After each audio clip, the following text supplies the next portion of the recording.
Âgé de 62 ans, Habib Ndao, secrétaire exécutif de l'Observatoire de la qualité des services financiers, est né le 27 avril 1957 à Kaolack.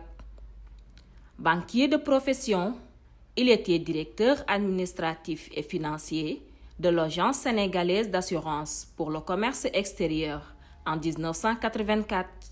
Il est passé par plusieurs structures comme la Bank of Credit and Commerce International Sénégal. Membre fondateur de Macky 2012, Habib Ndao est actuellement responsable de veille et riposte à la cellule de communication de Benno Bokk Yakaar. Ce natif de Kaolack, père de 3 enfants, est aujourd'hui l'invité de Seneweb. Dans le nouveau code pétrolier, il est clairement indiqué qu'il y a un favoritisme en faveur à l'endroit donc naturellement de la société privée sénégalaise.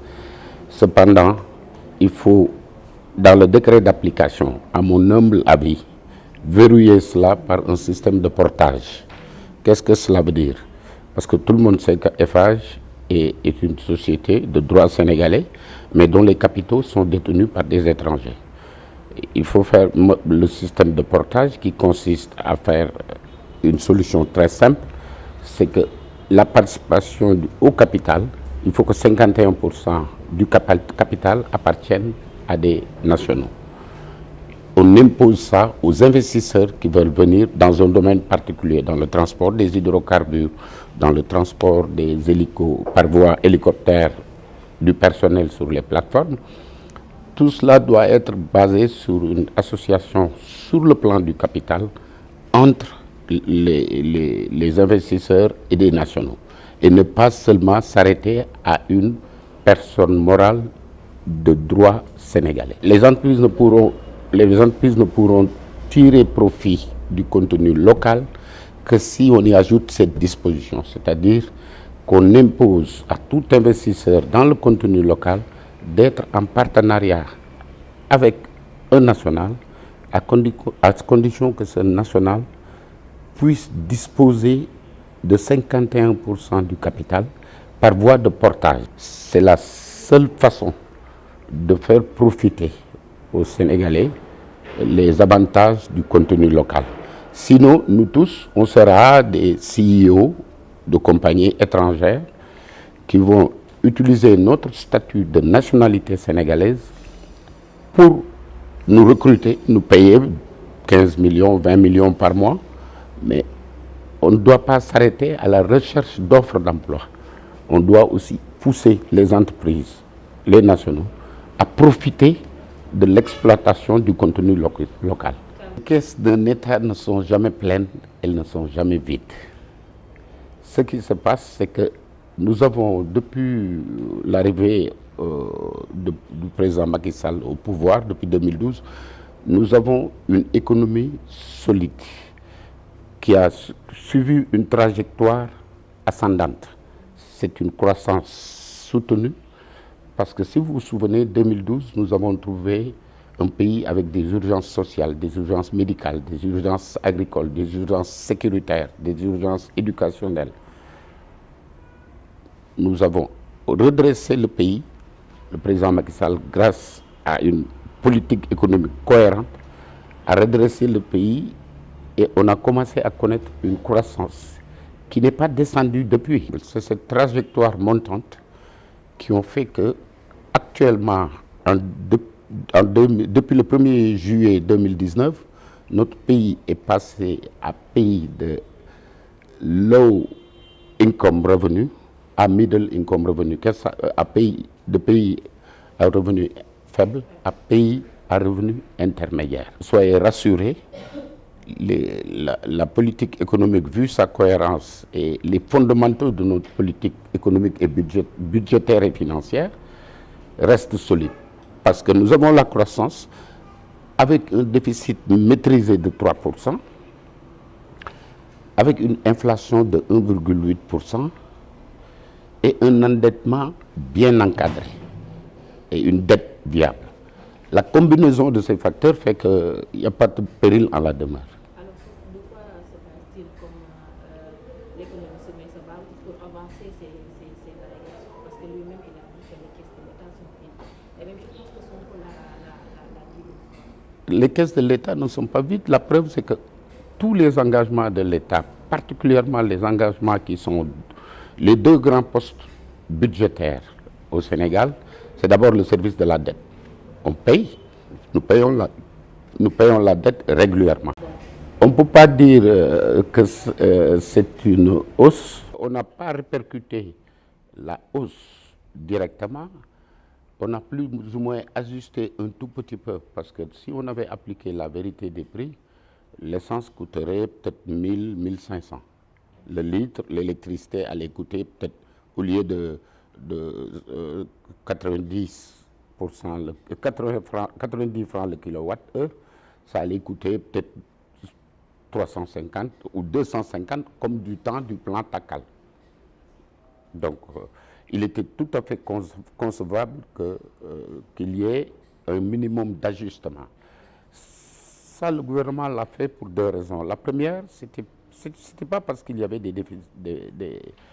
un déficit criard. Non, ça c'était pour encore ne pas détruire les fondamentaux de notre politique économique. Aucun autre prix n'a été révisé, parce que la plupart des prix sont homologués, sont encadrés. Il y a un certain nombre la fixation des prix est soumise à un encadrement réglementaire. Cette hausse du prix du carburant ne doit pas impacter sur le prix du transport, parce qu'il y a eu deux baisses par le président Macky Sall, il y a eu deux baisses de l'essence qui n'ont pas été répercutées sur le transport. Parce que depuis 2012, le transport n'a pas baissé, les prix du transport n'ont pas baissé. Donc les transporteurs, ils ont pu avoir une péréquation positive depuis 2012, parce que l'essence avait baissé et les prix du transport étaient restés stationnaires. Donc ils n'ont pas le droit de répercuter sur le transport. Le gouvernement est en train de discuter, d'échanger évidemment avec l'ensemble des acteurs dans les différents domaines, que ce soit le transfert, les denrées de première nécessité, pour que cette petite hausse par rapport au prix réel ne soit pas répercutée sur qu'il n'y ait pas une spirale de hausse. Le dialogue est une très bonne chose, parce que pour deux raisons. D'abord, ça permet à l'État de s'orienter vers l'essentiel. Et parfois, c'est un clin d'œil qu'on envoie aux investisseurs, un apaisement du climat social, parce que les investisseurs veulent... Nous avons du pétrole et du gaz. Nous devons dialoguer sur tous les aspects de la vie économique, politique, sociale de notre pays. Et l'investissement direct étranger a besoin justement d'une entente entre les différents acteurs politiques.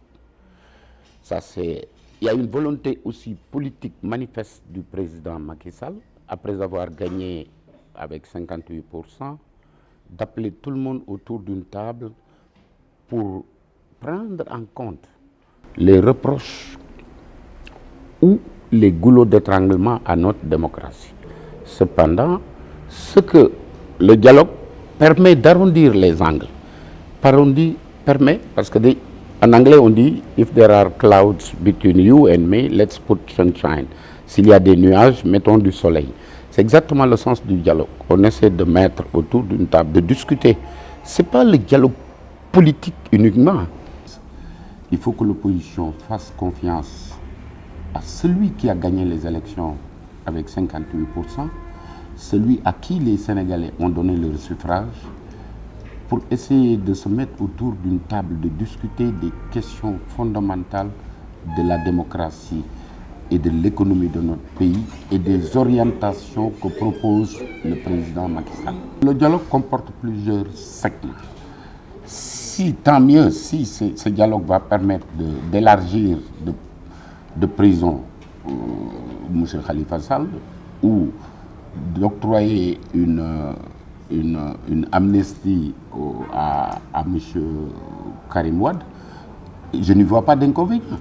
Ça fait partie d'une possibilité d'apaiser la scène politique dans un intérêt et dans un but unique, s'occuper de l'essentiel, c'est-à-dire des préoccupations des Sénégalais. Bon, étant donné qu'il a cette préoccupation, c'est toutes les préoccupations, c'est-à-dire le dialogue est appelé avec un grand T, comme disait le président Abdou Diouf, à la veille de la majorité présidentielle élargie après 88. C'est un dialogue où tous les sujets peuvent être discutés. Cependant, vous ne pouvez pas aller rencontrer le détenteur du suffrage universel et mettre des conditions avant d'avoir à se mettre autour d'une table avec lui. Ça, c'est même à la limite illogique et irrespectueux des institutions.